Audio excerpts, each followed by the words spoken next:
the NFL offseason, which means it's mock draft season. And I got a good buddy. That's right, good buddy.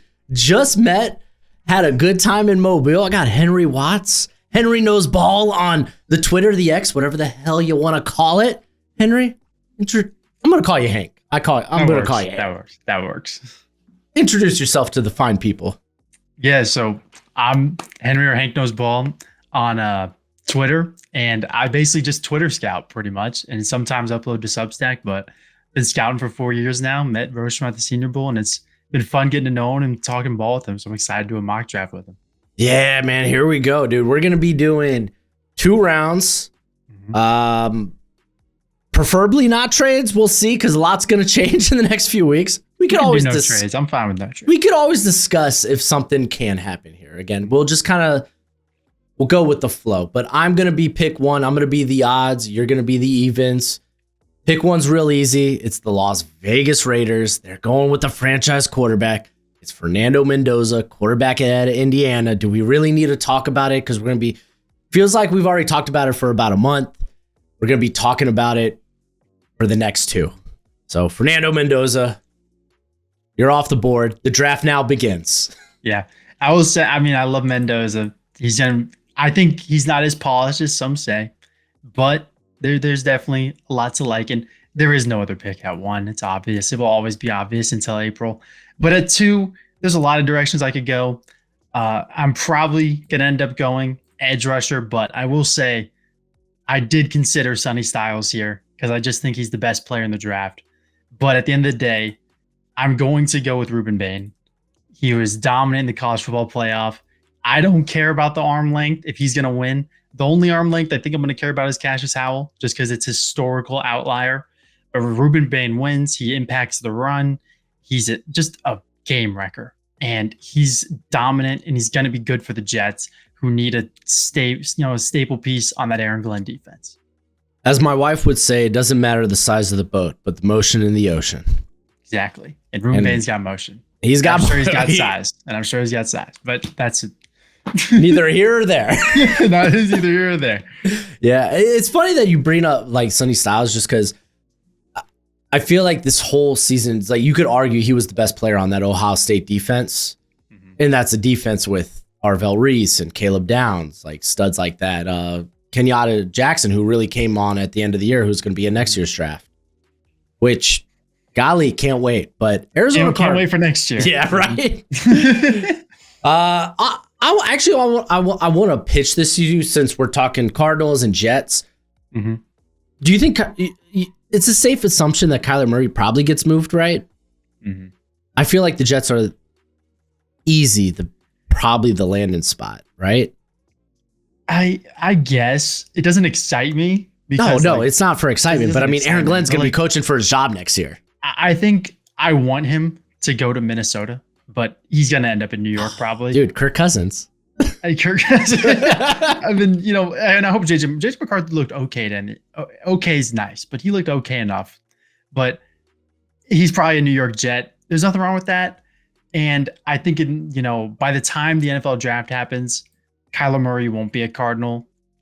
And I think the New York Jets just make the most sense. I mean, if Shedeur Sanders was really bad, maybe he goes to Cleveland, but the Jets just make the most sense. Yeah. That's kind of my spot. Like anytime I do trades, I'm like, to me, it just makes the most sense. Aaron Glenn wants to be around for when they have those 3 picks in 2027. Yeah. So the Arizona Cardinals, I don't like going with a tackle here. Mm-hmm. I know that's kind of the popular spot, but I think you just go with the better players on the board. And I get they have an offensive minded head coach, but even still, I get how bad the right tackle position was. Then address it in free agency, and maybe take a flyer on a guy early day 2. Maybe there'll be a guy there. Who knows? We'll find out. But I think I'm gonna go with pass rush instead. Mm-hmm. The question is it going to be Arvell Reese? And are you going to go? With a new coaching staff, you got to imagine you're going to have some of that. You're going to have a longer leash. So you're going to have time to develop Arvell Reese. David Bailey, I think interviews are going to be very important for him with couple of concerns, but word is like his teammates love him, and he's a smart guy. Went to Stanford, so I don't know. Interviews we're not going to be really privy to, so who knows? Who knows? But I think I'll go with Arvel Reese. Go with the projection because that's what it is at the end of the day. He's probably one of the biggest projections in this class. I always say he's kind of like Abdul Carter, right? Who he actually got that year full time at edge at Penn State. I think Arvel Reese is kind of, he had the year kind of playing or wearing a lot of hats, and he never got the true year to be a pass rusher. So you're going to have to take time with him. And I mean, dude, this is an organization that did Hassan Reddick. Eventually figured it out. You imagine, okay, let's just cut to the chase here. Yeah. And I will say, I mean, I firmly believe Arvel Reese should transition to edge. I think his anchor is ridiculous. He just at that size. The long arm is ridiculous. I mean, he throws 330-pound guys around. Like there's no reason not to move him to edge, in my opinion. But you know, you probably will have to be patient for at least a season with him at edge, because if he didn't play it in college, asking him to transition in the NFL is a whole different story. And I believe in him. I think he can do it. I just think that he's an edge rusher that you feel confident in dropping into coverage, but he's not a linebacker I feel great about dropping into coverage. Yeah. So I think 3 is the perfect spot. Like you said, there's a longer leash in Arizona, new coaching staff. If Arvel Reese hits, it's a slam dunk pick. He has a ton of potential. So I'm all for it. And then I have the Titans next at 4. And I could just go with David Bailey, but I'm not going to. I think, especially with the whole James Pierce situation, there's going to be a lot more hesitation on character concerns in this draft, which is, you know, James Pierce situations is awful. But, you know, in the David Bailey, teammates love him. I still expect him to go in the top 10. Top 5, maybe not. And I think getting Cam Ward, a true wide receiver 1, is going to be more important for his development. The Titans are going to be bad next year, more than likely. And, you know, you gotta plan on this being, you know, a 3-season thing. You know, Cam Ward year 1, get him some weapons year 2, get the, you know, bits and pieces year 3. So now it's just a matter of what wide receiver do I want to take here. And I'm going to go with Carnell Tate. He's not my wide receiver 1, but I think he's the one that's going to go first in the draft. Tate, and that's not saying I don't like Tate. I'm pretty sure he's still top 12 on my board, but, you know, jump ball wide receiver. I brought up the stat earlier. I'm pretty sure if he gets drafted round 1, he will have the highest contested catch or win rate out of any wide receiver ever drafted in the first round. So he is a monster, whether he's playing the X or the Z for you. He's going to go up. He's going to make a play on the ball, and he has good route running for his size. So there's a lot that you like, and he's going to be able to unlock, hopefully, a new dimension of Cam Ward in the NFL. Yeah, I mean, I like the idea of just, you know, helping your franchise quarterback. Wild notion, I know. And I say that with the Giants on the board and Jackson Dart. And I'm like, I just see a wide receiver come off the board, and it's like, do I take one? I don't know. They got an early enough pick. They could fly off, man. You never know. They can. Especially the way we like some of these wide receivers. I think there's also a good argument to be made for like a Francis Maui-Noah here. They got Jermaine Illuminor as a free agent, so that makes sense to me. But for me, I look at like Sonny Styles, I look at Caleb Downs, and those are one of the 2 guys I want for this squad. Because I think they got Micah McFadden as a free agent.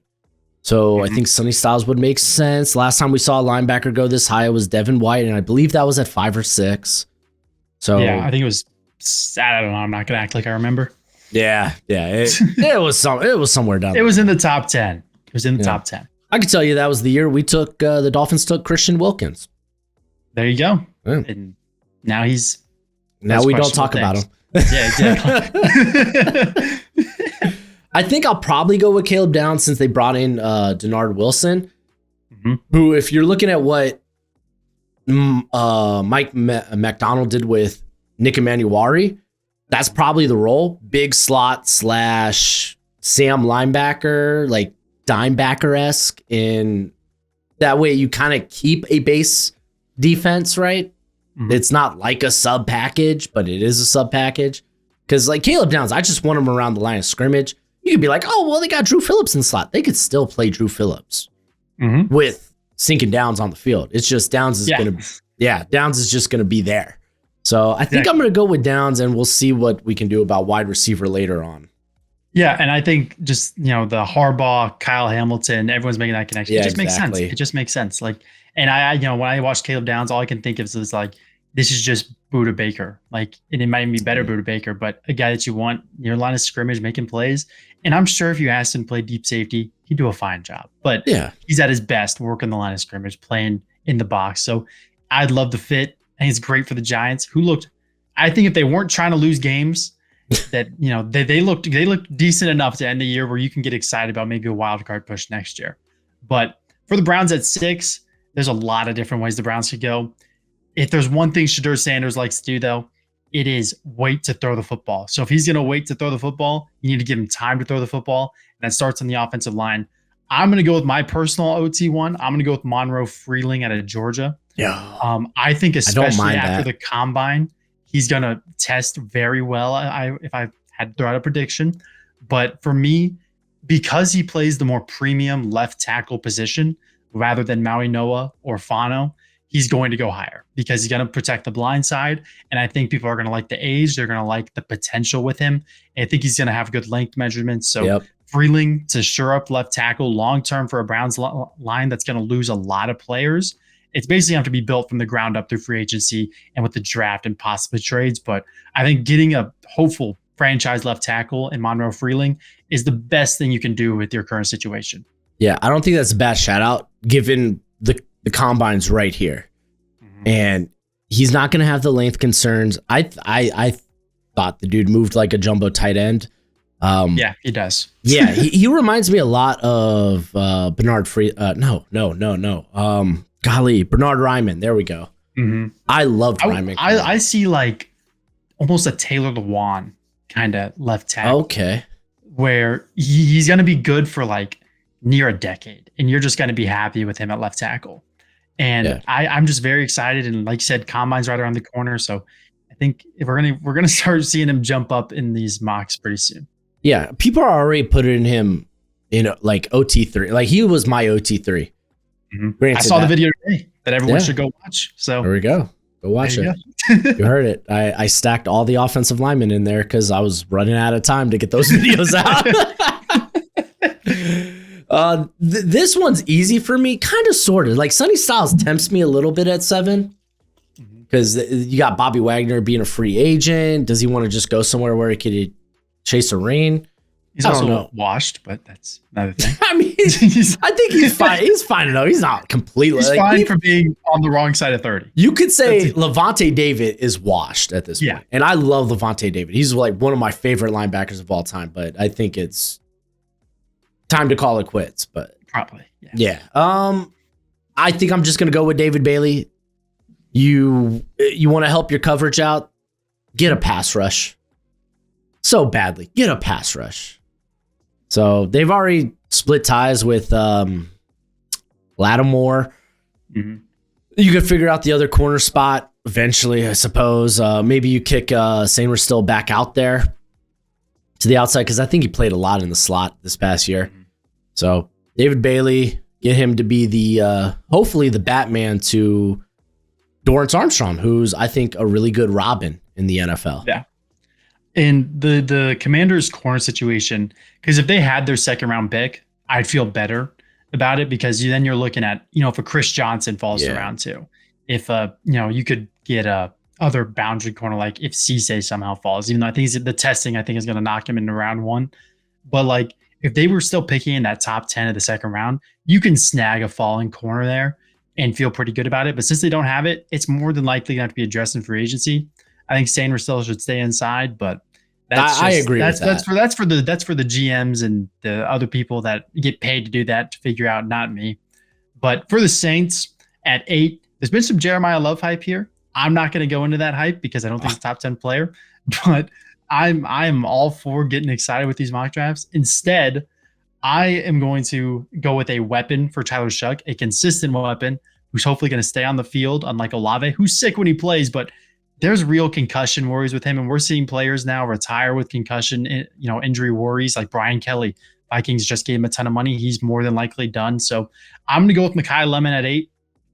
I really like Mekhi Lemon. Been my wide receiver 1 since the summer. I think he's just a separator. But not only is he a separator, he can go up and get the football. And he might measure in at 5'9", 180. I don't really care, because when you watch the film, it's just a dude that plays. And he has such a translatable game. And he's going to be in the slot, I'd give it a 90% chance in the slot. But he's going to operate so well. And we're seeing guys in the slot now just win. And it's how the NFL offenses are flowing. You look at guys like St. Brown. When Puka gets used in the slot, he wins. Different, players, although St. Brown isn't even a bad comp for Mekhi Lemon, like his ceiling. But Mekhi Lemon, just a guy who's going to win, going to get open for Shuck, going to be reliable. And hopefully he's going to have him build on that pretty good rookie campaign that I personally didn't expect. Yeah, I love Mekhi Lemon. He is currently my wide receiver 1. Again, I'm a sucker for Yak. Mm-hmm. But, dude, for me, he gives me just the physicality he plays with, being able to like contest the catch point and all that. Gives me Steve Smith-esque vibes. Yeah, I've been seeing Steve Smith. I've seen JSN, like I said, Amon-Ra. I've seen Doug Baldwin. I've seen Tyler Lockett. What a shout out. Doug Baldwin, let's go. There's been a lot of different, names thrown around. I personally see Tyler Lockett, I think, people don't give Tyler Lockett enough credit for what he did in Seattle. But I think that's more like a middling comp. I think the Amon-Ra comps of the world, the Steve Smiths, they're not even that crazy in my opinion. He's a really good football player and a really good wide receiver class. Before we get back to today's video, I got to give a shout out to our friends over at Underdog Fantasy. Go ahead, download the app, sign up with promo code BROSHMO. They match that first deposit up to $1,000. $1 dues, whether you like higher or lower on player stats or weekly best ball, they got you covered. It's not just football. They do all kinds of sports. They got promos each and every day, but best believe your sweet cheeks, that first promo better be Broshmo, because they will match that first deposit up to $1,000 dues. As always, please play responsibly and play within your means. Wow, you kind of just like threw up Jeremiah Love for me for the Chiefs. Yeah, I kind of did. Yeah, it kind of depends on how much, because I was already prepared to pivot, figure out what to do with this pick here. But I don't have to. It's perfect. Honestly, with their cap space, because they just restructured Mahomes, I don't know how much they can really go after the running back class, because come on, they have the offensive line to facilitate a top tier running back. So I don't think at 9 it's that crazy. You could like maybe make the case, oh, what about their defensive line? Blah, blah, blah. And it's like, well, okay, what are you doing? Taking Peter Woods here? Keldrick Falk? What are we doing here? So I'm just going to go with Jeremiah Love. Rookie deal running back. Sounds great to me behind that offensive line that honestly, they just got to figure out the right tackle situation. And I mean, Love could be and I don't want to sound harsh, but he could be a one contract running back, like one long-term deal contract, which most running backs at the end of the day, getting that second contract is a really good achievement. But I mean, if you get 5 good seasons of Jeremiah Love football, you're happy. So yeah. I like the pick for the Chiefs, and I think it's a very good selection. I do think he's going to go higher than he should. I worry about the lateral movement, but when we were at the Senior Bowl, you brought up Jonathan Taylor, and that's why I did, didn't I can't get the Jonathan Taylor idea out of my head. So I am way higher on Jeremiah Love than I used to be, is what I'll say. But for the Bengals at 10, I think it's just BPA, and my best player in the draft is Sonny Styles. You got to get someone on the defense. They did draft 2 rookie linebackers last year. They looked like rookie linebackers. Yeah, that looked like rookie linebackers. Barrett Carter and Demetrius Knight couldn't really hang. Sonny Styles, in my opinion, is as close to perfect as a linebacker prospect's going to get. Size, athleticism, IQ, just everything you want. He wraps up tackles until the college football playoff where he missed like 2. But yeah. I mean, he's just so consistent. And I think he's the best player in the draft. He's such an impact player. And getting him at 10, if he turns out to be this all-pro level player, you're beyond happy with it. Man, that I'm glad you took him there, because I was kind of considering him for the Dolphins. Just taking the best player, because that's honestly what they have to do. Corner's so easy for the Dolphins to take here. Yeah. I imagine since this is the first pick of a new regime, they're probably going to stay away from guys with injury concerns like Jordan Tyson and Dramon McCoy. So Mansour Delane feels like the pick here with the tackle class the way it is.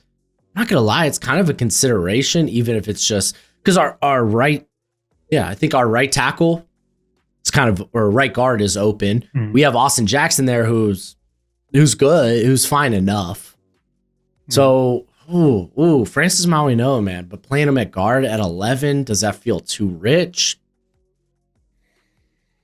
Because then, dude, you could sell me on the Penn State guard, Vega, as well. I'm a big Pregnon guy as well. I love Pregnon. I don't love him at 11.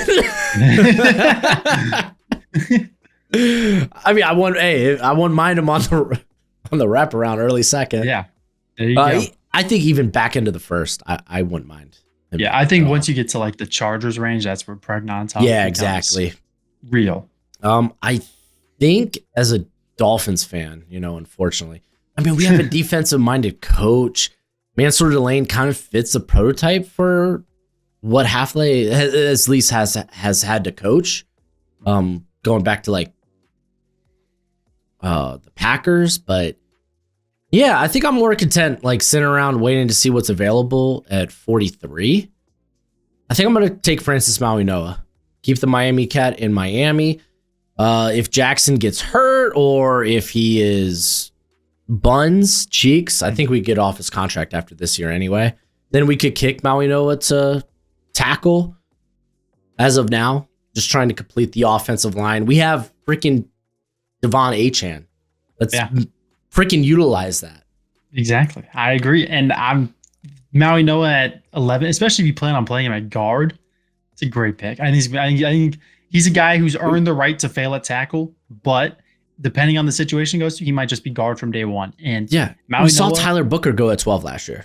Exactly. So we're happy with Mauigoa at 11, and keeping him in Miami, it's great. It's great for the city. It's great for the vibes. People love it. But for Dallas, with their first of 2 first-round selections, there's a lot of different ways you could go. But I mean, you're really looking at defense. I think there's a world where, maybe not at 12, but at 20, they do reach on a linebacker a little bit, just because they did just release Logan Wilson. But I can't consider one of the interior linebackers at 12, unless I was a major CJ Allen fan. But fortunately, that's just not me. So where do you want to go? There's so many different directions you can go, but it has to be on defense. You have to get something. Probably, you got to look at corner, and the consensus CB1 and Mansour Delane is here. It's so hard to pass up that. So I'm going to go with Mansour Delane. In my opinion, I think he's CB3. I think there's legit athleticism concerns. I think there's legit zone coverage concerns, but his film this year, especially in man coverage, was top tier. And even if it's just in man, I think he's going to be a difference maker. And I don't really think that the zone coverage concerns are too concerning to pass on him at 12. And my rankings are always a little bit different, and I wouldn't mind Mansour Delane at 12 at all. So getting him, especially with no more Trayvon Diggs, Deron Bland hasn't really lived up to that major extension he got. So he could shore up the boundary for the Dallas Cowboys. I will say we're about to get off the rails here. Okay. With this pick at 13, because for me, it was Mansour Delane or do what I want. And with Mansour Delane off the board, I'm going to do what I want. Dramon McCoy, 2024 film was great, but he's coming off the ACL. If you're the Rams, I think I'd rather mess around with, I think they're pick 29 or something. I'd rather mess around at that pick than with this. I think I want to go out and get someone who is going to come in and maybe immediately be a part of whether it's the offense or the defense, someone that can help us win a championship. Mm-hmm. I think I could get a good corner that fits their scheme at 29. Mm-hmm. So I'm going to go with Omar Cooper here. Okay. Yeah. Dude, okay. I think he's a really good fit because I used to love Mekhi Lemon here because people are sleeping on Mekhi Lemon, but he's not on the board.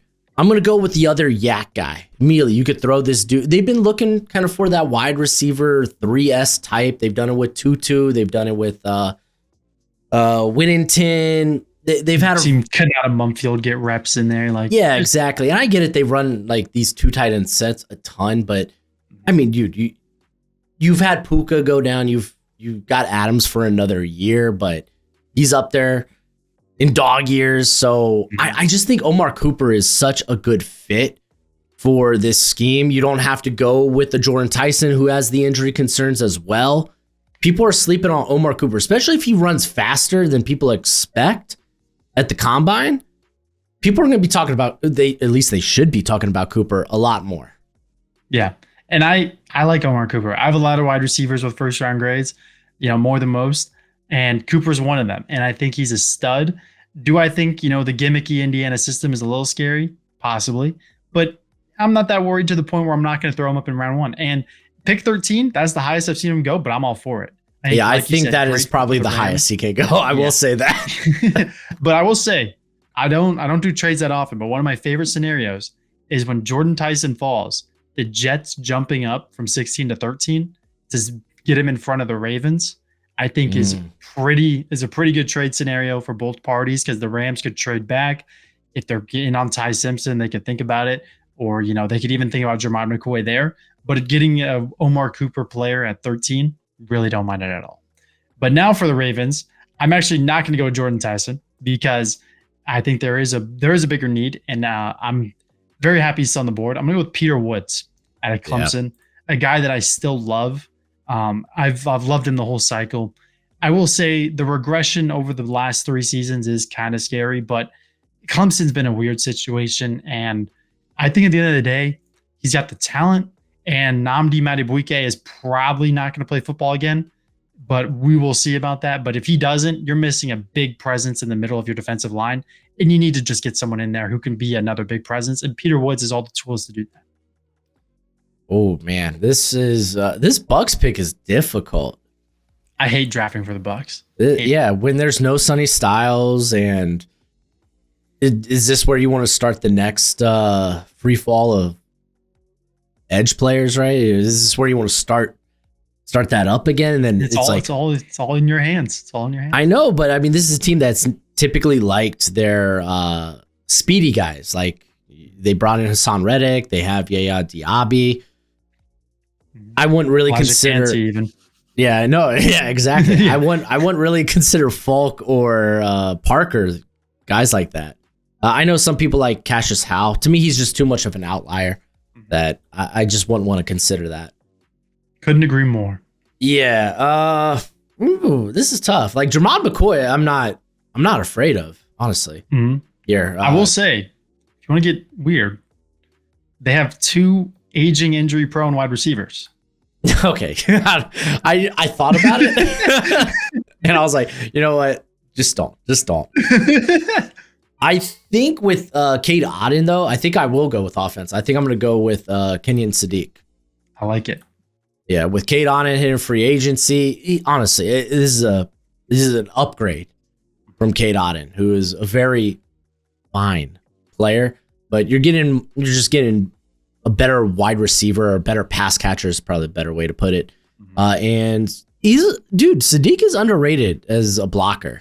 Good enough. Really is. Good enough. Exactly. Especially if you get him on the move. And I mean, with Zach Robinson there as the OC, space, it's gonna be great. Yeah. Yeah, I could agree more. And maybe replacing 2 old injury-prone wide receivers with a young injury-prone wide receiver isn't the best idea. But I'm actually going to take him here. I'm going to go with Jordan Tyson at 16. I think if we didn't have the injury concerns, then this is probably more than likely a top 5 pick. The tape is great. Just can he stay healthy? And some players are just injury prone, and that's just what we have to accept.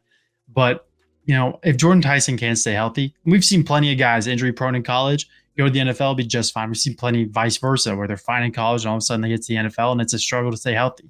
So Jordan Tyson going to New York. We were talking about earlier how Aaron Glenn is going to be fighting for his life, to get to next year where they have a plethora of draft picks so he can be in charge of those. And I think getting an offensive weapon in Tyson, no matter who's throwing the football for them, is going to be very important. And he can just separate and win when he's on the field.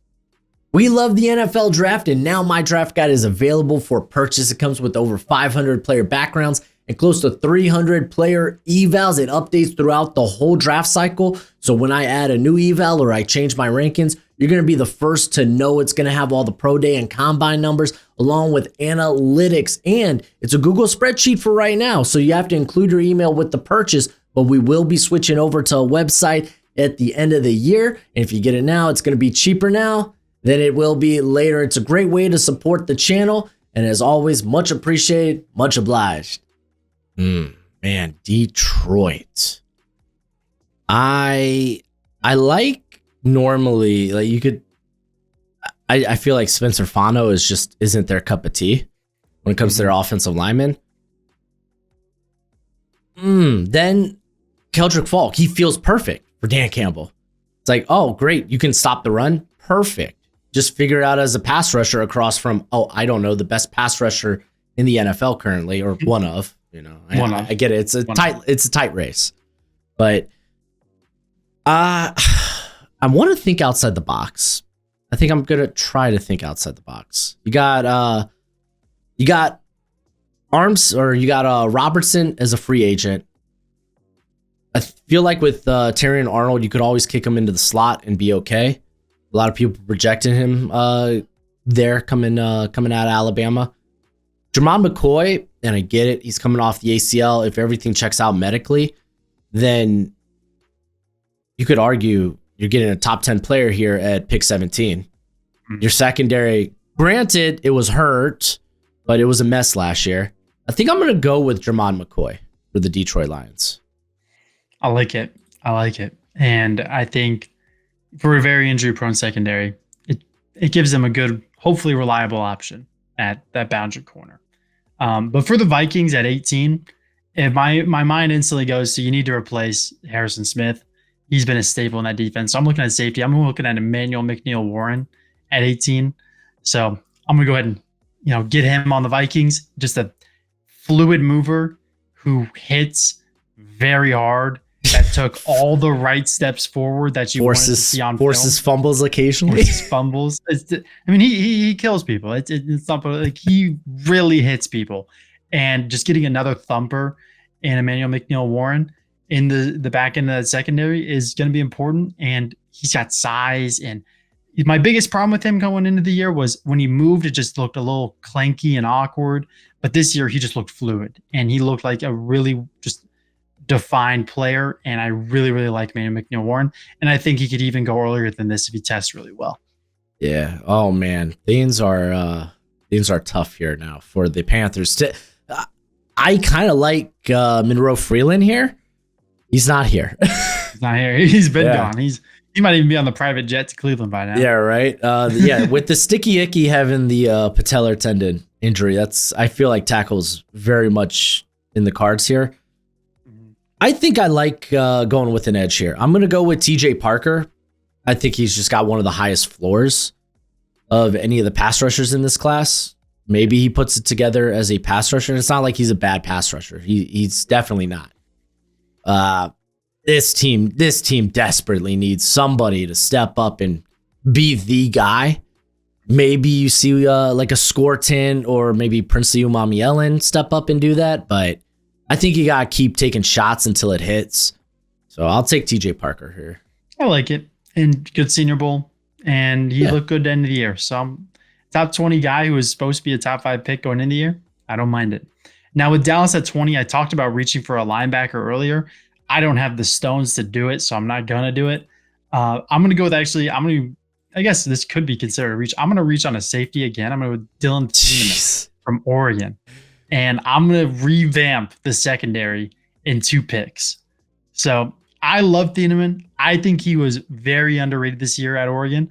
I think he didn't stand out as much because he wasn't at Purdue, where he was literally probably the only viable option on the defense. But this is just a guy with amazing zone coverage, amazing range, who's going to make plays. And that's kind of what Dallas needs in the secondary. And I think the linebacker class gets really good in late day 2, mid day 2, that you can take Dylan Thieneman now and just get the linebacker in round 2, round 3, and you can feel pretty That's good. the thing, though, about the Cowboys. They don't have round 2 or round 3. Yeah, that doesn't. Yeah. If anything, I think this is probably a good place for them to trade down. Like if we were going to do trades, realistically, I think they trade down, try to scoop up a day 2 pick so they can. But then again, I mean, I think the linebacker class is probably going to be good on early day 3 anyway. Yeah, I could see a guy like even like Jake Golday falling to like early day 3. Oh, I'll tell you this, and he won't be falling in this one. Well, I doubt it. I mean, I like it. I'm just trying to think like in terms of the NFL. I don't know. I mean, if you like Anthony Hill, he could probably be there early days. Yeah, I think like we could see like Betcher from Oregon in there, who, dude, honestly, his Senior Bowl was freaking phenomenal. He's a thumper. Dude, he's just always around the football. Mm-hmm. And at the end of the day, it's like, okay, well, what do I want my linebacker to be? Around the football. Yeah. This is, I definitely look at it day 3. That's what I say with linebacker. You could find a guy who could be good enough day 3. Yeah, I don't disagree with that. Pittsburgh Steelers. This is also a pick I'd never have fun with. It's not fun. It's not fun. It's just not. They're bringing in Mike McCarthy. Do they do something about left? Which isn't fun. Yeah, which isn't fun. That's the epitome of just not fun. They traded Mike Tomlin for white Mike Tomlin. It's great. Yeah, pretty much. Yeah. I guess you could do Ty Simpson, but I don't think they will. I think they just maybe running back with football next year. Will Howard? No, it's Aaron Rodgers. It's Aaron Rodgers. I have full faith. Aaron Rodgers is coming back. One more year with Mike McCarthy. Probably go 7-10. We'll see.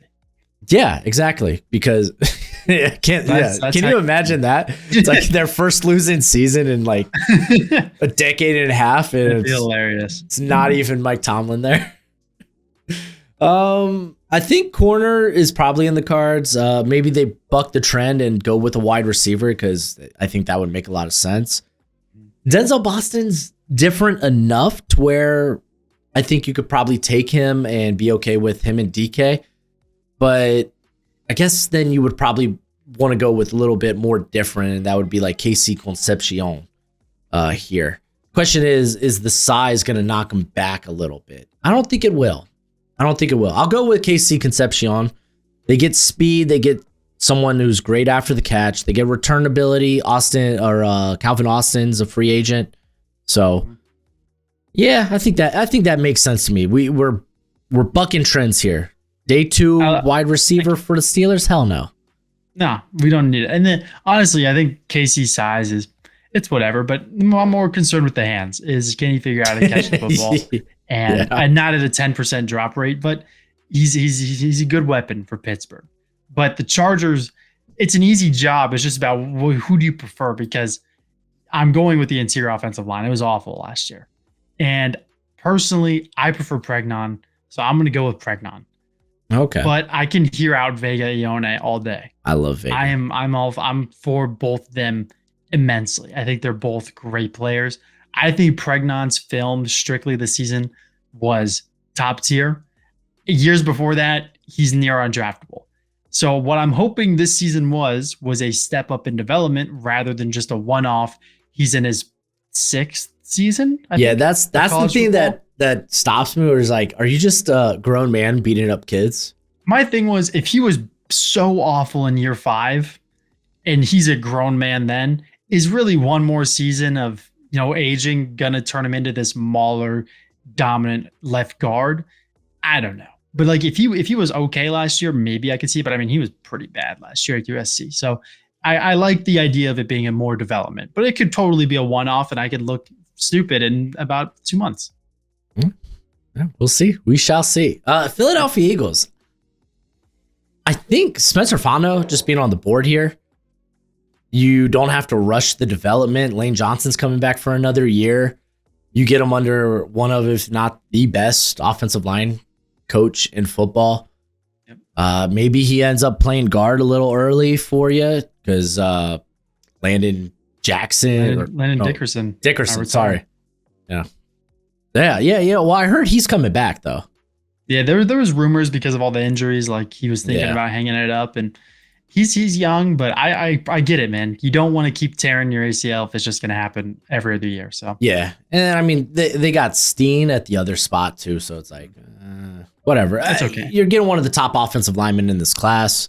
I'm cool with it. I'm cool with it. I'm hoping Fano ends up being the right tackle, and he doesn't have to switch sides. Yeah, get Fano on a weight program. There we go. Bulk him up about 15, 20 pounds.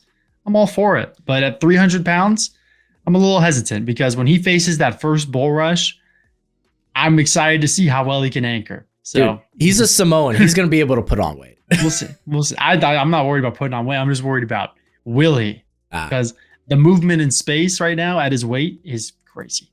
Yeah. But the Browns at 24, my second pick for them, there's a lot of different ways. I think I'm going to continue to bolster up this offense. The question is, do I want to double dip an offensive lineman, or do I want to take my guy Denzel Boston out of Washington?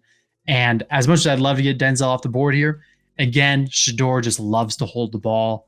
And if he's going to do that, you need to give him time to hold the ball. And Vega Ione out of Penn State, another just rock solid guard this year.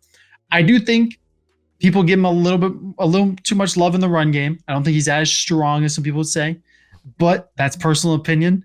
And we can agree to disagree on that. Big Samoan that likes to beat people up, dude. That's Vega, what I saw. Vega Ione is good. I will say I like Vega Ione, and I think him at guard and Monroe Freeling at tackle, that gives you two young options to hopefully steady up this offensive line that you're going to have to completely revamp this offseason. Wow, man. Offensive line just flying off the board. It ends here. Yeah. Though Caden, I'm not going to lie, Caden Proctor's kind of intriguing here for the Bears. A little bit. Yeah, I mean, you kind of hope that he's a tackle. And he's going to Ben Johnson, so he'd catch a pass next season. Honestly, I would put money on it. Dude, yeah. You spent pick 25 on a swing tackle that slash slot wide receiver. Yeah, exactly. I think actually Keldrick Falk, he fits a lot of the things that Dennis Allen likes. He likes big edge players that can set the edge and play the run, and on passing downs, you could kick them inside if you want to. Typically, I like going with one of the defensive tackle too. It's usually always available here, but Falk being here, I think is just, take the shot on the tools. He should have a really good combine as well. Yeah, and I mean, for being one of the youngest players in the draft, exactly, he gets a lot of slack, like a lot of hate for being this high floor, low ceiling player. I'm like, dude, he's like barely 20 years old. Like, he could develop a pass rush bag at 23 and he's still a young player. Like, so if he can just figure out a bit of pass rush, he's going to be a very good whatever position he plays on the defensive line. For Buffalo, though, I know a good amount of Buffalo fans, and this is where I'm going to kind of mark my board a little bit. Teron Johnson was not great, and by not great, he wasn't good. And they clearly need to upgrade in that slot position. And although I think there's a chance he could stay on the outside, his size is too much of an outlier. I want to get D'Angelo Ponz in round 1 because he is my CB1. And, when you took Omar Cooper earlier, that was your Indiana guy. This is my Indiana guy. I think if Ponz didn't play up to the size of Denzel Boston when Washington played them last year, I'd be more worried. But when Ponz played 6'4" Denzel Boston, he played like he was 6'4".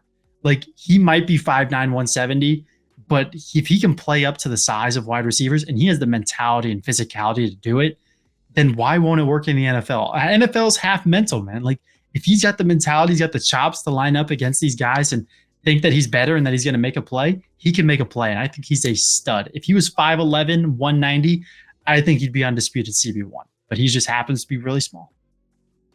Ooh, I mean, dude, yeah, he would be. I agree. If he was like, what, all of 2 inches, 15 pounds heavier. Yeah, that's all you need, but you just don't have it. Dude, yeah, his game is so good. Even if you go like just back-to-back years versus Jeremiah Smith. Jeremiah Smith got him on one play this year. Whoop-de-doo. Is what it is. Yeah, but it's one play. So feisty, man. Love it. And it's Jeremiah Smith. Game. Exactly. It's Jeremiah Smith, man. There's your wide receiver 1 next year. Oh, for most people, I'm just kidding. Yeah, I'll figure that out in the summer. Cam Coleman, I think it's 1A, 1B because I think they're both studs. I will say this: I'm terrified to watch Ryan Williams next year. Oh, dude, I know I'm gonna hate him. I feel like you're gonna have to go back to his freshman year just to get some sort of like, okay, I know you're not bad. Yeah, like you love Yak. I love Yak. I think you're gonna love Ryan Williams. Oh no, don't say that. Everyone's You're gonna watch hate the me. Georgia game 2 years ago. You're gonna watch that spin move catch on the sideline, whatever he did. I know. I'm already living it in my head. Dang it. All right, Niners. Oh man, I actually kind of like this as a Caden Proctor spot because I just he's big, he's strong. Trent Williams is a great guy to learn from. But even then, it's like if I'm gonna talk myself into Proctor, then I might as well talk myself into Honchor, however the hell you say his name. Yep, you're close enough for the sake of the video. Yeah. I don't think I'll go there though. I think I will go ahead and take DT2.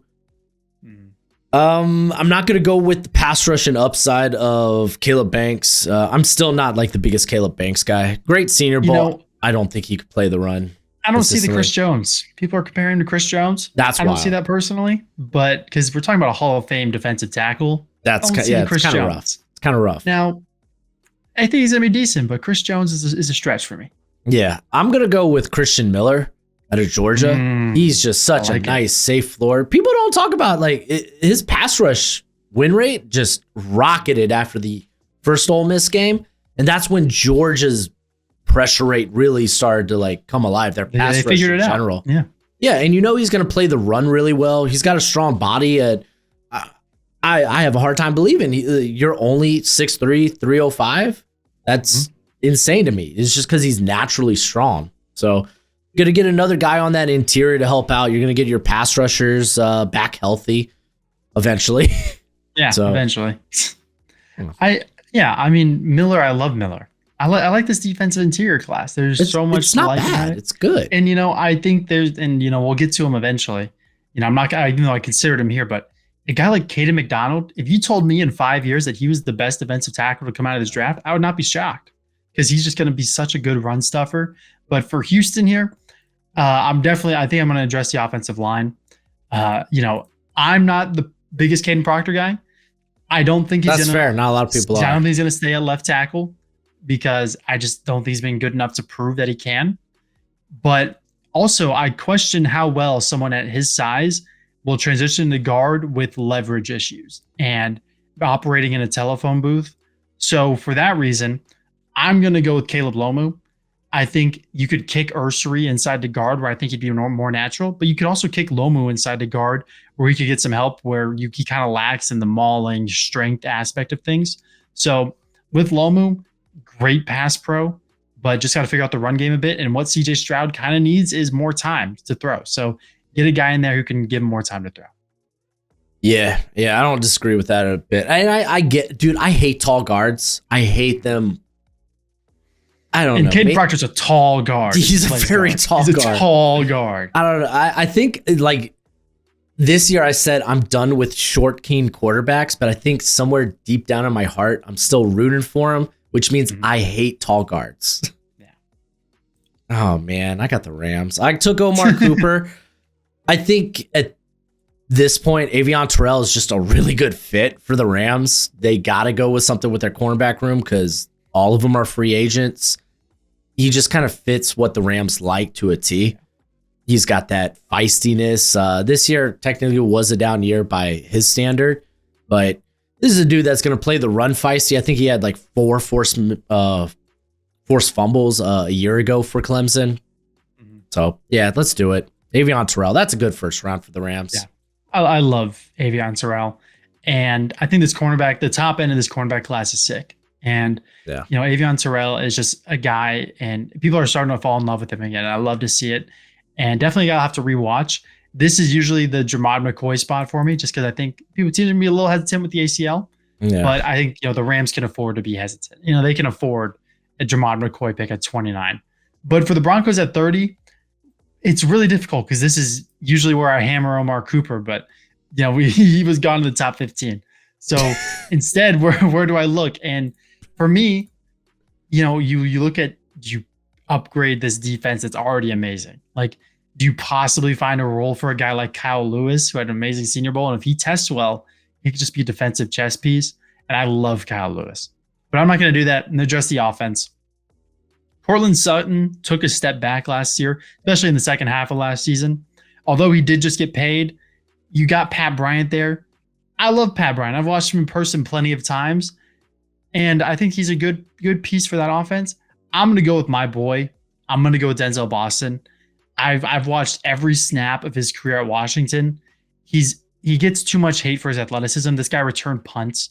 I mean, he is shifty enough and mobile enough to make things happen.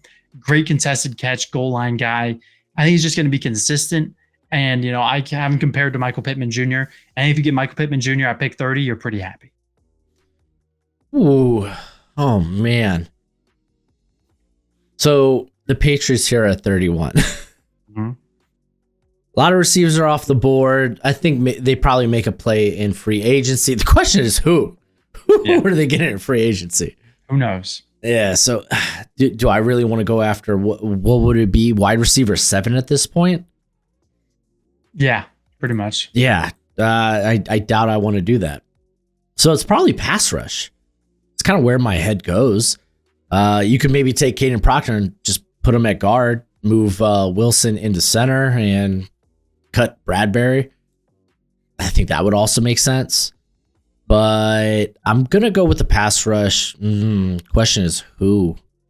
Who?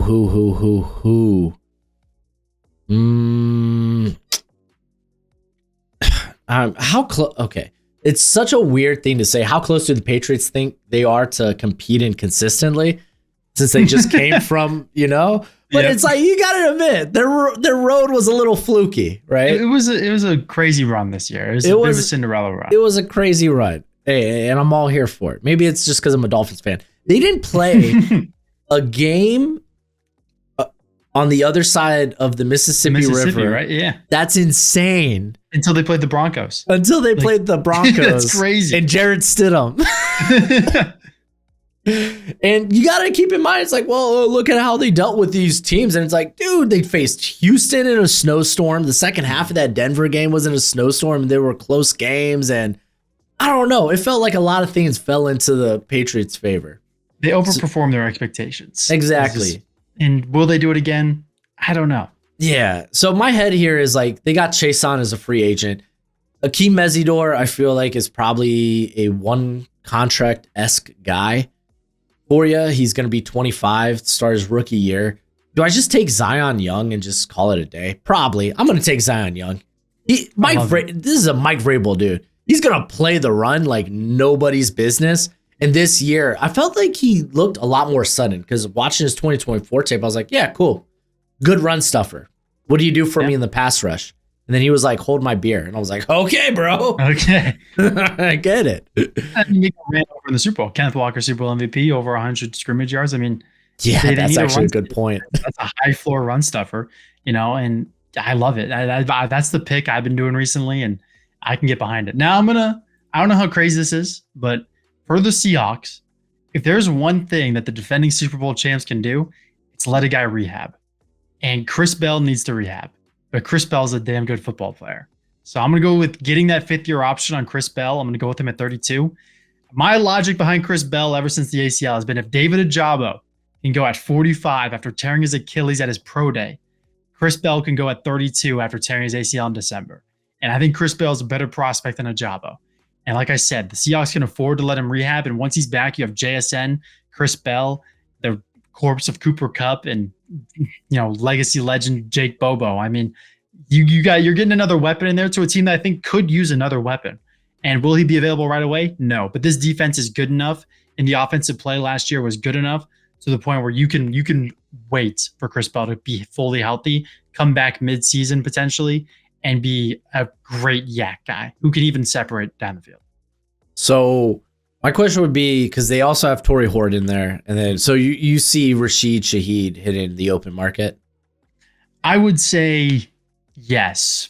I think he wants to be in Seattle, but I think they can find that kind of player in the draft later. Like if you want a sick return man, you can draft a return man whenever. And if you want a guy who can take the top off of defense, there's plenty of guys who will do that. And Chris Bell can do that and he's younger and he's going to be on a rookie deal. So I think he'd not only be cheaper, I think he'd almost be a better pick. Okay. That's fair. All right. I got a conundrum here. Round 2. Start it off, right? I got the Jets. I think before I make this pick,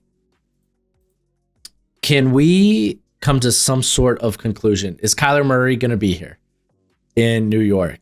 Because if for the not, sake of the video, yes. Okay, because if not, then I was just going to take Ty Simpson. Perfect. We can say he's going to be there.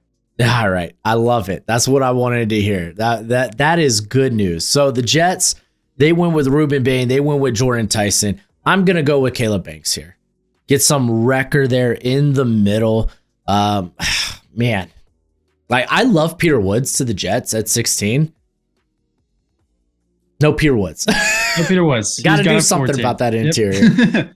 Got to do something. And Caleb Banks, I think he did enough at the Senior Bowl to where it's like, you know what? Yeah, he's going to be a top 50 guy, and some team's going to take a shot on him. Jets, hey, this is your 3rd pick in the draft thus far. Let's take a shot on a guy.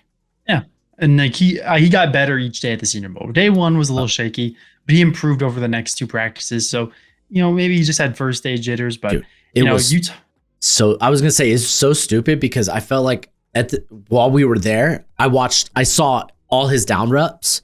And then when you go back to tape, it's like, go back to tape and it's like, oh, wow. Okay. Yeah, she did. Where was this? I think the only good rep I saw in person was day 3 when he threw, was it Jeremiah Wright? Just kind of threw him off to the side. Mm-hmm. Yeah. And, you were talking about Ty Simpson at 33. And now that Kyler Murray isn't a Cardinal, all of a sudden you need a quarterback. And Ty Simpson is here. So I'm going to go with Ty Simpson here. I think more than likely he's a Ram on draft day in round 1 just because the 5th year option. Yeah. But, the thing that Ty Simpson's film from like week 2 to like week 10 is QB1 caliber. But the track record of NFL QBs who have only started how he started 14 games in college or something, who have started like sub 20 games is bad. It's not pretty. And it's a big outlier for Ty Simpson to think that he's going to be this franchise guy, but he's going to get the opportunity. New system, new regime, guy coming in from the Rams. It should be a pretty QB friendly system, hopefully. And I like the idea of Ty Simpson getting the shot with the Cardinals, getting Marvin Harrison Jr., and also in this mock draft, getting a defensive guy over Reese to kind of look towards the future. He's not going to wow you year 1. This is a guy you're looking at in 2 seasons, 3 seasons, like, okay, he finally came along. All right. So Tennessee Titans, kind of fortunate you took a wide receiver early because we're at this point. It's like, oh, yeah, there's not a lot left. There's not a lot left to take, at least this early. You like a guy that I like, but I do. Just I don't think here. Not at 35. Not at 35. I think I might roll the dice here actually, just because of Salah's history with someone like Bryce Huff. Just get someone who could just come out and just blitz, or not even blitz, just rush off the edge, because Salah and Gus Bradley, notorious for not blitzing at all. Yeah. So you need guys that could get after the quarterback. This is the top of the 2nd round. I'll take the shot on Cassius Howe. Be Bryce Huff. Just be Bryce Huff. Yep. And I'll tell you what, I'm happy you took him because I wasn't touching him in this mock. So It's a good thing you took him. And I think if he works out, Howe's a stud. But the way he played against Gooseby gives me some red flags there, because that's a real NFL tackle. Like, that's a guy who's probably going to go top 10 next year with a good season. And you wanted to see a bit more. But he was on the struggle bus against Miami too. Yeah, he was. And I think there's Markel Bell, who's there's a few fits though, I think, for Howe, where it's like I'd be willing to take him here just because of this coach's history. The scheme will matter a lot. Yeah, exactly. Yeah. The Raiders at 36. We hinted at this in the last pick. I'm going to go with Ted Hurst. I love Ted Hurst. He's been my wide receiver 2 for 2 months now, and you're going to have to scroll way down on PFF to find him. But he's such a stud. And the way he moves at his size, confirmed 6'3", 207, I think it was. This is a guy who could possibly run in the 4.4s, legit separation, great contested catch, good Senior Bowl. I mean, I think he's a guy, definitely a day 2 pick. 36 is a bit early, but I'm happy with getting a good outside boundary wide receiver for Fernando Mendoza here, and just getting the offense hopefully to a better spot. Yeah, I'm in a weird spot here with the Giants now, actually. My first pick was Caleb Downs, and I was like, oh, I could circle back and get some help for Jackson Dart. Like, I'm not going to lie, I'm halfway tempted to take Malachi Fields here, just because he's so different from Malik Neighbors. Yeah. But I don't want to. I don't want to. Like, I'm right now talking myself into Caden McDonald to get someone next to Sexy Dexy, because you're just going to be able to stop the run, right? Yeah, it's a rock. But then it's like, okay, well, sorry, Jackson Dart. So like another part of me is trying to talk myself into Max Ihanachor. There you go. There you go. We're going to get it down. But he's not going to be a guy that I think is going to help Jackson Dart from the get-go. That's the problem. Yeah. So I think I'm just going to go with Caden McDonald, dude. I really like it. I really like it. I think you're just making a good defense better. Exactly. And there's nothing wrong with that. But for the Texans at 38, we went with Caleb Lomu round 1 because they didn't want to mess with Caleb Proctor. And now I think we address the interior defensive line. Another guy who I'm insanely high on is Lee Hunter. And I think getting him at the top end of round 2 is great. And, Lee Hunter is in my top 10. That's how high I am on him. There's a bit of, pocket pushing concerns, but you turn on the film, he does everything. He eats space. He stops the run. He rushes the passer. He has a motor. He's just a good defensive tackle with pass rush upside, which is something that Caden McDonald doesn't have, but also Caden McDonald's an otherworldly run stuffer. So, there's a bit of potential with Lee Hunter, but I think he's just going to be good. Keep the Texas boy in Texas. Man, you really made this Browns pick tough. Because I was like, you know what? There's not a wide receiver I love because, like, I'm not going to lie, I was starting to consider Jeremy Bernard because we're talking him up. It's so much where I'm like, man, this guy needs to be higher on my board. But yeah, you have Jerry Jeudy there. That's who freaking Bernard's supposed to be. Mm-hmm. Well, again, not apples to apples comparison, but like role specific. Mm-hmm. You've double dipped on the offensive line. I think it would be sacrilegious if I triple dipped. I mean, I just picked Caden Proctor. I know, right? So it's like my head was like, okay, I'll take Lee Hunter here and just, you're never wrong with the trenches. Then again, okay. I think I may have honed in on something. Got it. So JOK, officially he's done. Mm-hmm. Devin Bush, free agent. Let's take a linebacker. I like where this is going. The question is the linebacker. I'm gonna go with CJ Allen. I like CJ Allen enough. I think the PFF coverage grades are worse than they seem. Mm-hmm. I think he's a good athlete he's just gonna hit people. He's always around the football. I thought he did better in coverage this year. We saw more splash plays. So yeah, I that's where I'm gonna go. I'm gonna pair him up with Carson Schwessinger. There we go. And if you want to know how good CJ Allen can be, just turn on the Auburn game. Yeah. And that's in that rep he had where I forget, the wide receivers running a whip route or something, and he tracks it so well, makes a great play on the ball. It's like that's CJ Allen if everything works out, and that's scary. And it's a great piece. And JOK sucks that he's done. Going to be probably an ambassador for football in Africa, which is probably gonna be pretty cool. Dude, graduated from my high school. Yeah, Bethel High. That's sick. There you go. And I loved him, but it sucks that he's done. But it is what it is. Injuries are a part of football. And the Chiefs had 40. Of course, went with Jeremiah Love earlier in the draft. So now what do you want to do? Do you want to help out Patrick Mahomes a bit more? There isn't really a defensive interior. I think we're still it's a bit early for a guy like Dominique Orange, in my opinion, but I could get behind it. I could be talked into it at 40, but not going to go that direction. Instead, the Chiefs got a wide receiver issue, and it's not even the skill issue. It's a off the field issue with Rashee Rice. And, it's just about what wide receiver do you like here? And there's a guy that I love in Antonio Williams, another wide receiver that I love that I'm going to go with here. It's for me, having Antonio Williams in my top 20. I told you this, and it wasn't so much what he did on the field. It's the way that Clemson operated when he wasn't on the field. When he was hurt, Clemson's offense was near dysfunctional. And when he was back, it actually operated like a machine.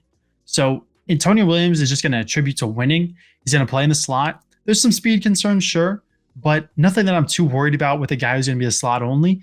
Just get the ball and create these 10 to 15 yard gains, these 6-yard curl routes, and you're going to be a winning wide receiver with Patrick Mahomes. Yeah, and I mean, you were generous to say how that offense operated. To assume that it operated at all. It was bad. Yeah, it was bad. Man, all right. I think I know what I'm doing here. Oh, Gojo, resident Chiefs fan. He's got something to talk about here. But I think I don't want to hear it, bro. Fine, get the hell out.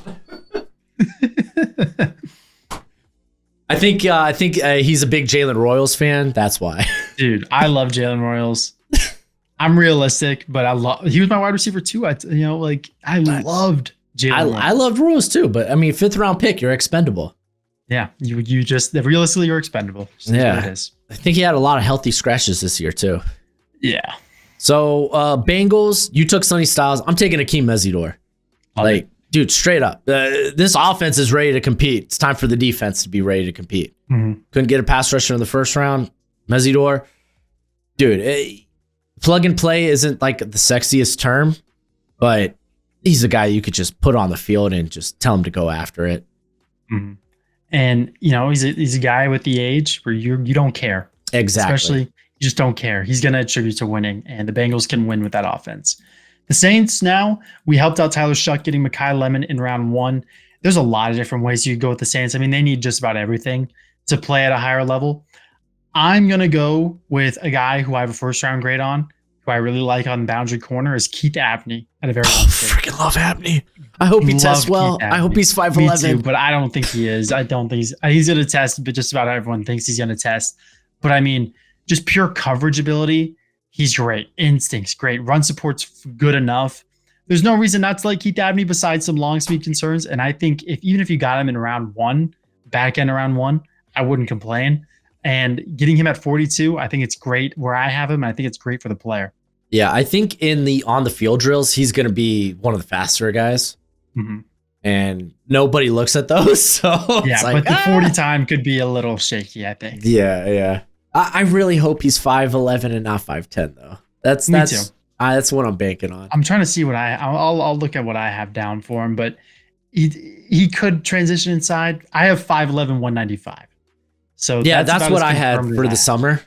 Yeah, I think that was a confirmed measurement. I hope that's what I found, but we'll see. No, I also thought Jennings Dunker had like 32-inch arms. So yeah, we know nothing. Yeah, what do I know about size? Exactly. What do I know about size is what my wife constantly tells me. So the Miami Dolphins, I took Francis Maui-Noah. I think I could take my corner here. When you said you were going corner, I got a little scared. I love Kenneth. Honestly, to be fair, I thought I was in a great position one way or another. I'll take Brandon Cisse here. Checks a lot of boxes. I was great between athlete. those two. Yeah. I think I have him at corner 3 right now. A lot of it is just because, I know he's going to probably play on the outside.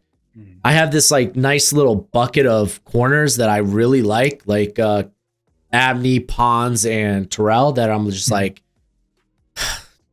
might just be slots. That just might tweeners. Be what you are. Yeah, they're just tweeners. But yes, Cisse. That's a good pickup. Yeah. That's a good draft for the Dolphins. If you don't like Cisse now, I promise you when he runs the 40, you're going to like him. Yeah, you're going to love him. I promise you're going to like Cisse when he runs the 40. Yeah. And that's what I'm kind of waiting on to bump his grade up is that 40 time. I remember I saw how abysmal the analytics were for his A&M game. And going back watching it, it's not that bad. It's not awful. It's not awful. It turned out to be awful. It's not awful. It's not great. It's not great, but it's like, I think Casey Concepcion, it was just a really good pass on the 70-yarder. Yeah. I was like, okay, that's not, it wasn't guarded poorly. Marcel Reed isn't great, but he has an arm. Yeah. He has Yeah, exactly. Oh, he's going to be so fun for people to talk about next year. Let me tell you. Yeah, and Where's he if in you your top 10? top 10 quarterbacks? I don't know if he's in that. Dude. Okay, the Jets have gotten a haul. I mean, if you told me Reuben Bain, Jordan Tyson, Caleb Banks are going to be their 3 picks, and they all stay healthy, that's scary. But that's a big if. And there's a lot of the Jets need a lot. And you want to talk about a guy who's a defensive chess piece. You're going to go to defensive minded head coach. I'm going to get Kyle Lewis off the board right now. I think regardless of where he plays, whether that's your weak side linebacker, whether that's in the nickel, whether you try to play him as safety, I think he's just a weak side linebacker in the NFL. And my biggest thing with him, when he tried to wrestle down some tight ends, you could tell like he was trying, like he was a bit of a struggle to bring him down, but everything else, probably the best coverage linebacker I've watched in my 4 years of scouting. He's just so fluid, and his Senior Bowl was amazing. So you really can't go wrong at 44 with Kyle Lewis. Yeah, I was talking with Alex Hilmer Sports, and you know how I got for downs, I brought up the Nick Emanuari role. Mm-hmm. I think that's Kyle Lewis. Yeah, this is the Nick Emanuari role. Yeah. So Baltimore Ravens, you took, I think Peter Woods, right? Yep. I love that. Was at 14. I want to stay with the trenches. Wow, Caden Proctor's on the board, and he can play right guard. Dude, he can play. They need both guards.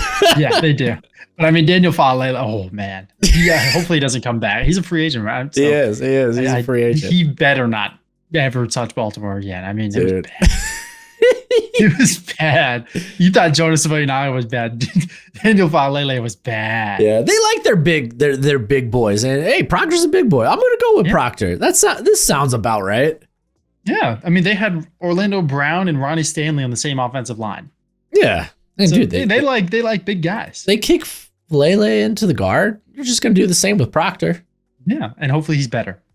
I imagine he's better. It wouldn't take much. It wouldn't take much. I think Proctor gets a lot of unnecessary hate. Mm-hmm.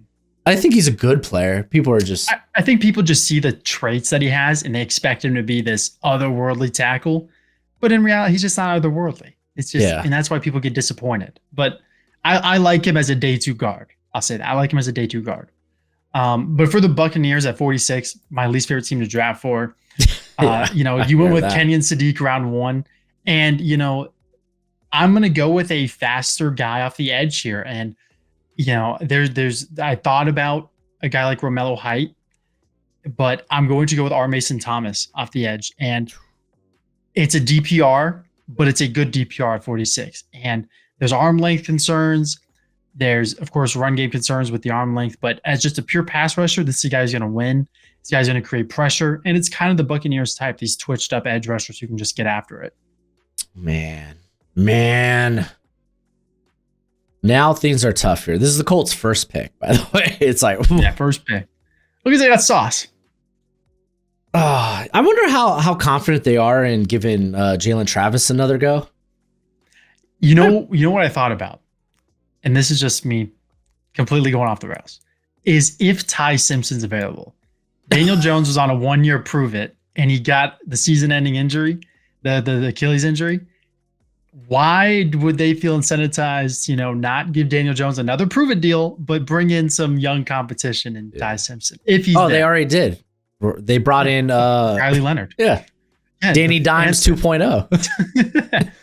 It was so wild. I saw that they drafted. I was like, what?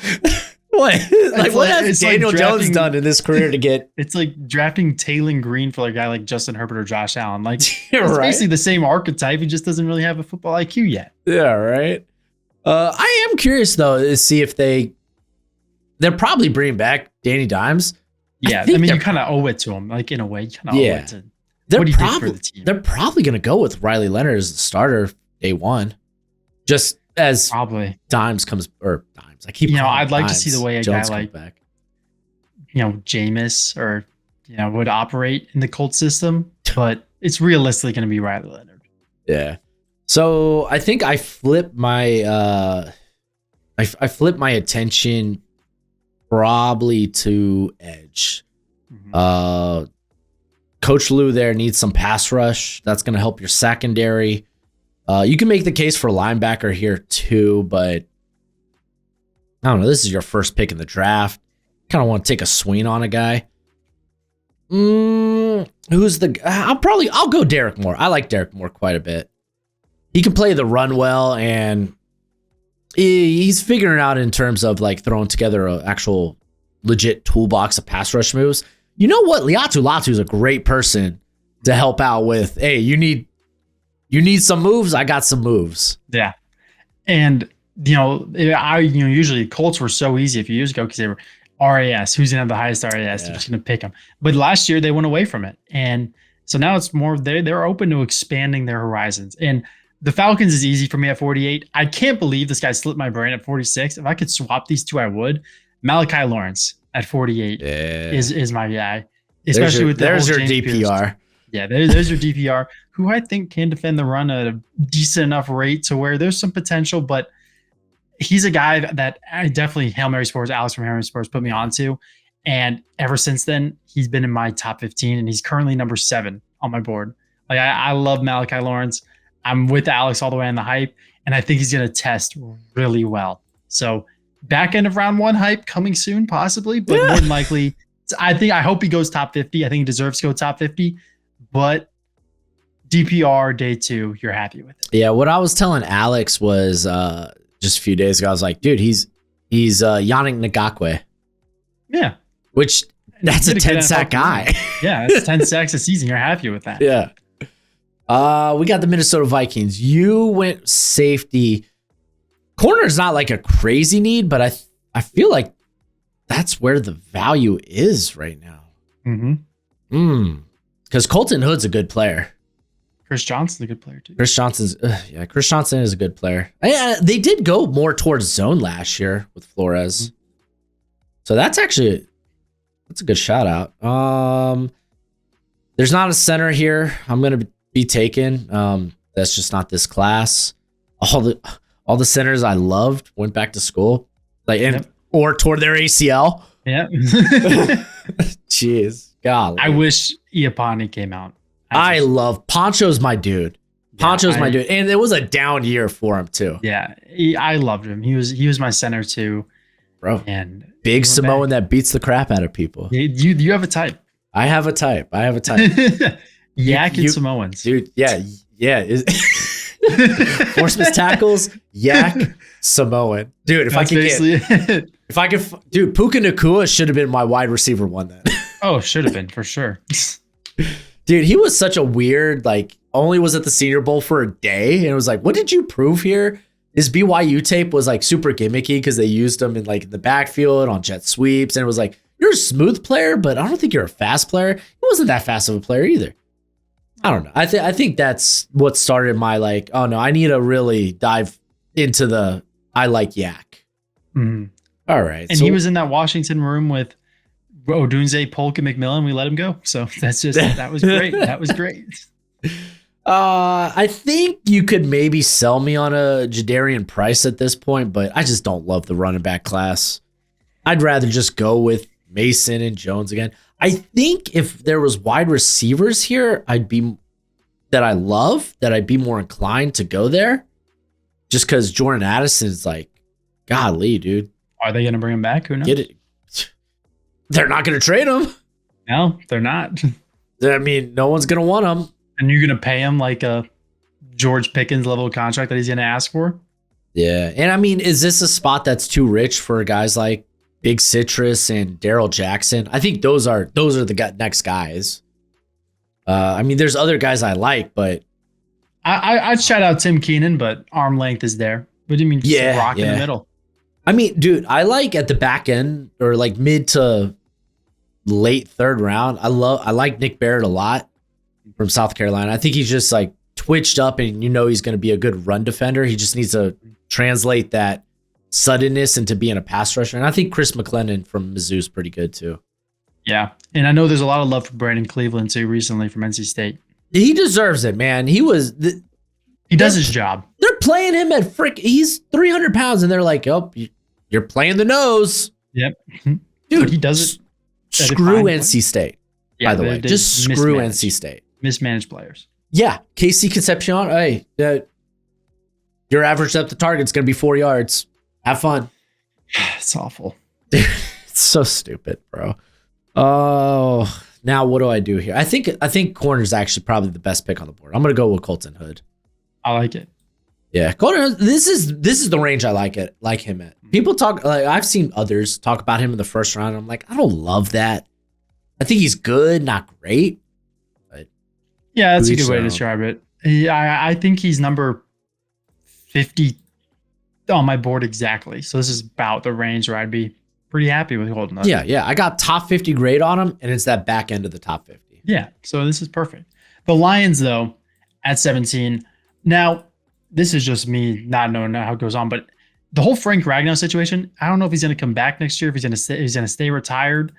I think he wants to come back. I think he just wanted a break. So it wouldn't shock me if he's the center for the Lions in 2026. You're not well, I guess you could take a guard here and kick. But I do think the guards are too young. There's still time to prove. I'm going to bank on Ragnow being the Lions center, because if not, I think it's not ridiculous to reach on one, because you really need one. Well, they experimented with Ratledge at center. I just like him more guard. I agree with that. I agree 100% with that. So now it's just about what could help the Lions win, because the NFC North is tough. It's tough week in, week out. It's a tough division. And Jermon McCoy, of course, in round one. I think you just seen a guy on the opposite end of Aiden Hutchinson. And now it just comes down to who do you prefer? And, there really isn't a guy here that I'm like wowed with, but Gabe Akis as a guy who can just get after it and, maybe eventually figure out the run a little bit. I don't mind it. I really like Gabe Akis, again, top 50 guy on my board. So this is a guy that I think the value's there right here.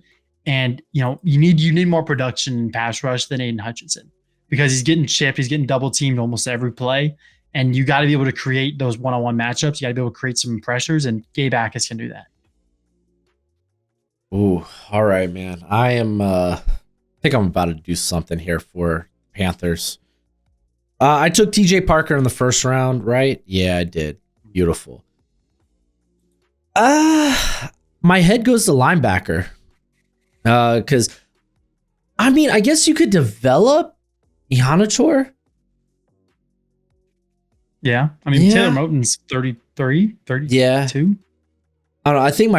I think I would just immediately just kick Iheanacho to left tackle and actually just do that with Moton. Yeah. Don't screw around with the guy that's only been playing football for a few years. I think I'm gonna go with a linebacker though. Question is, because they already got Wallace there, I think I kind of want someone who could be a general in the middle of that defense. So I'm like looking away from. I love Golday, but I don't think that's the type of guy that I want. Like, he played the nickel for Cincinnati at 6'4", I know. 250. Like, he's an insane athlete. Why? It's like you already have Wallace there as your athletic guy. So I'm between a Josiah Trotter and Jacob Rodriguez. Mm-hmm. So because I feel like Trotter's he's younger, he's a better athlete, but Rodriguez was just Mamma Mia. Turnover machine. I think I'll go with Josiah Trotter, though. I think I'm going to bank on the young player developing. Oh, is that too rich? No. I don't love this. I don't love linebackers. I love this linebacker class. I don't love taking them, though. I will say, I think that it is, for me especially, I think I would be between the same two players. But I think I would have gone Rodriguez. That's what I'm thinking. Rodriguez. I'm leaning Rodriguez just because it's like, I think Trotter's just that detrimental to the pass right now. I just think his awareness is it's just bad. It's just bad. Like I saw him get faked out by play action way too many times. Like he took 2 steps downhill and he's instantly out of the play. Oh, dude. I like watching him having to figure out, the running back's going out to the flats or it's a swing, and how late he is to get there to where he already gives the running back the sideline. But downhill, this guy's. Oh, dude, he's funny. He is a trotter. Yeah, he lays people out. I'll take Rodriguez. I'll have to remember that. My bad. No, it's fine. It's just one mess, and we're all good. It's gone smoothly. The Packers at 52. again, the Packers are so hard to draft for because they have a specific type of player that they always wanted. Like they have their philosophy and they stick by it. And I'm not going to pretend like I'm a Packers fan who understands that philosophy to the fullest. So I'm not going to really worry about it. I'm just not going to. And it's more fun when you don't worry about the Packers draft philosophy. You don't spend hours trying to figure it out. But at 52, I think it's got to be corner. You already cut Trayvon Diggs and Chris Johnson sitting right here. This I think it's a good value for Chris Johnson. I think there's a bit of questions about his ability to play in cold weather. We didn't really see it too much, and that'll have to be considered. But just a ball player at 52, a good boundary corner for the Packers. All right, Pittsburgh Steelers. I took the wide receiver, so I think this is another team where linebacker actually makes sense. Golly, their linebacker room was rough this year. Patrick Queen hasn't been great for them. He has to be a cap casualty, right? Mm-hmm. Just has to be. So I think I'll take Golday here. I like Golday quite a bit. You just switch out one athletic linebacker for the other. Yeah, and I'm all for it. As you have the Eagles at 54, after going with Fano in round 1, which is again, great value. Probably going to look defense for this pick. And there's a lot of different ways you go. The Eagles need win now, guys. So I'm not really worried about age. And for that reason, just going to get a DPR on Romello Height. This is just a guy where is just going to contribute to winning, can pin his ears back and get after the quarterback. And, he's going to rotate, and you can never have enough edge rushers. It's one of the positions you can never have enough. Good rotation, good pass rusher. Eagles get a good one at 54. Yeah, I am. I think I'm the Romello Height hater. Yeah, I don't really like him, but I think he's going to go day 2. So yeah, that's fair. That's fair. It just seems the whole consensus is like. Yeah, I was thinking about Stooks. Honestly, I was thinking about Stooks, but then I was like, if I really think he's going to transition to safety, it's not really the best fit for him there right now. Yeah, that's fair. We got the Chargers, got their guard. We could go elsewhere now. I think if they could go with defensive interior here, and that'd be all right. I think between Jackson and Big Citrus, that'd be fun. That'd be fine. I think I'm curious to see if they should bring back Odafe Owe. Wouldn't it be just funny if he just follows Jesse Minter back to Baltimore? That'd be funny. That would be kind of that. I'm kind of hoping for that. That would be really, really funny. If that's no, they got to bring him back. They're bringing him back. There's no way. They have the cap space. They're bringing him back. So I won't go there. If that's the case, then I'll probably just go with one of the defensive tackles. I liked how Darrell Jackson looked at the Senior Bowl. I've been waiting for ages for some sort of breakout as a pass rusher. And even if he's not, he's built different. He moves well at that humongous size. He's going to be a good run defender. Maybe you kind of unlock the pass rush ability with him. Even if you can't, this is a team that has so many guys that are free agents on that interior. They brought back what? Tyre Tart. Cool. That's one. You need more. Yeah. I'll go with Darrell Jackson. Yeah, Darrell Jackson's a guy who I just wish I saw more on film. Just all the traits, but just wish I saw a bit more. But don't hate it at all. They definitely need a defensive interior. And now we got Jacksonville with their first pick of the draft after a very, very surprisingly good season for them. Yeah. And there's a lot you can build on from it. I think there's a plethora of different ways you can go. And I think, the Jags are always so difficult for me. I think this is going to be my Stooks team, just because I think they could use him in different roles. Whether that's deep safety, they can play him in the nickel if they wanted to, but just a defensive chess piece where I think he's got insane instincts. I think he's a good athlete, and I think he's just very good in coverage. So there's a lot you can build on with Stooks. Yeah, they kind of like the Newsome trade really didn't work out. No. And I imagine they got to bring back, oh my gosh, was it Materik? The former Arkansas corner. You're going to make me look this up. Dude, he played good this year, and I think he's going to get paid. I mean, dude, if people are going to pay... Then they paid their linemen. Yeah, they paid their lineman. Dude, Cole Van Lanner yeah. Dude, after yeah, one I'm good like, year. Cole Van Lanner, what the hell? I didn't know he was that hot to end the year. Yeah, I mean, I guess you get good players and you pay them. Yeah, you want to talk about Monteric Brown. Yeah, Monteric Brown. Yeah. You want to talk about a guy that came out of nowhere? It was Cole Van Lanner, dude. Like, Yeah, and he was good. he was an afterthought. Like, I kind of liked him out of Wisconsin. Did nothing for the Packers. Didn't know he was still just kind of bouncing around the league, or I don't even know if he bounced around. It's just wild.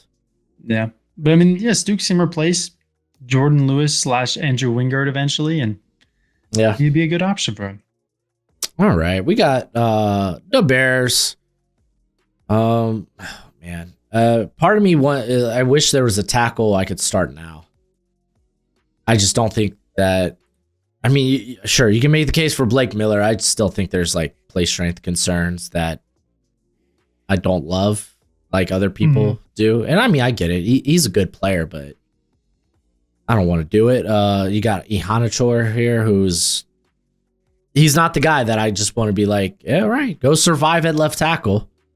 No, not at all. Yeah, so I just can't go there. We started with the defensive line, could do big citrus. This is also a team at safety that are going to have to make some decisions. So, oh man, I imagine they you got to bring back Brisker, right? He was just so good to end the year. I'd like them to. Yeah, I'd like them to. What, you're going to bring back 33-year-old Kevin Byard? I hope not. Yeah, right? So if that's not the case, then shoot, I'm going to go get my... Every Bears fan I know wants Brisker back. Every Bears fan I know. Yeah. They all want him back. So, yeah. So part of me, I'm thinking about Genesis Smith. Hey, the amount we talked about he was Genesis one of the guys, Smith. if I was in your shoes, he's one of the safeties I think about. Yeah. Sure. I think the safer option, though, if you're looking for a guy who's a little bit more well-rounded, and I think he's a good athlete, too. I think he's going to test out well. It's Zakee Wheatley from Penn State. I like him quite a bit. He was one of my favorite guys watching over the summer because it was like on tape, his film, he had so many fumble recoveries that I later found out ended up being like, no, the ball was down, not a fumble recovery. He actually had one in the Oregon game this year where I was just like, wow, dude, that's just your thing, dude. You're like a false fumble recovery guy. That's cool. Yeah, what if turnovers and all that. Yeah, right. But he's a good athlete that still has room to fill out on his body. They went in on a Penn State safety before. Why not again? Yeah, why not? And if I was between three safeties there, if I was in your shoes, Genesis Smith, Zakee Wheatley, and Bud Clark would have been the three I would have thought about. Yeah. And I the Zakee Wheatley more than fine. Yeah. Part of me would throw Halsey in there, but feels a little rich. It felt like when I watched Halsey, his first step was always downhill. And that really like made me kind of turned off by him. But he's a thumper. He is. Well, the boy's thick. He's compact. Yeah, that is a compact build. 58 for the Niners. Kristen Miller, round one. There's a lot of different ways you can go. You just need availability on this team, really. And I think this is going to be my natural spot. And there's no better person to learn from than Trent Williams. And whether that's eventual left tackle, whether that's right tackle, whether for some reason he gets kicked inside, the Niners just need availability and help where they can get it. And Ian Atcher with the right development is going to be a good football player. All right, Houston Texans. They went Lee. This is a good draft. Caleb Lomu, Lee Hunter. I think I want to get a linebacker. Here's D'Amico Ryans. He's a linebacker guy. So let's go get a dude. The question is, I think this might be the spot where you take a shot on Anthony Hill. Great athlete that, I don't know, man. A great stiff athlete as well. Dude, no lie. I was just talking about him in coverage. And I kept wanting to say it was the A&M game. It was the Georgia game. Where I saw him like he was staring down Gunnar Stockton, and then he just showed like natural fields like, oh, there's someone that's going to be crossing. His eyes are all over the middle of the field. He's crossing. Turns, flips, picks off that ball. Freaking phenomenal. I'm not saying that's consistent, but I don't know. Man, blind squirrel finds a nut once in a while. You know what I'm saying? No, he's fine. He's fine. Good. Yeah. I'm not trying to talk you out of it.